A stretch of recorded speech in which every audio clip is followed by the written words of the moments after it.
وابنتي اختارها الله عز وجل، ابنتي رحمه الله اختارها الله عز وجل.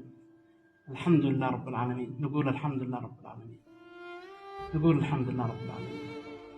اختارها الله عز وجل اليوم صبيحة الجمعة، الذين إذا أصابتهم مصيبة قالوا إنا لله وإنا إليه راجعون، أولئك عليهم صلوات من ربهم ورحمة وأولئك هم المهتدون. لا تقلق، الحمد لله أنا صابر ومحتسب، لا تقلق أبدا. الحمد لله اختارها الله، اختارها الله. اتصلوا بي الآن من المستشفى. الحمد لله، نقول الحمد لله، الحمد لله. لا والله الحمد لله،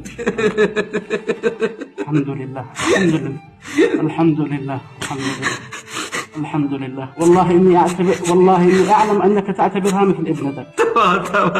الحمد لله، الحمد لله رب العالمين.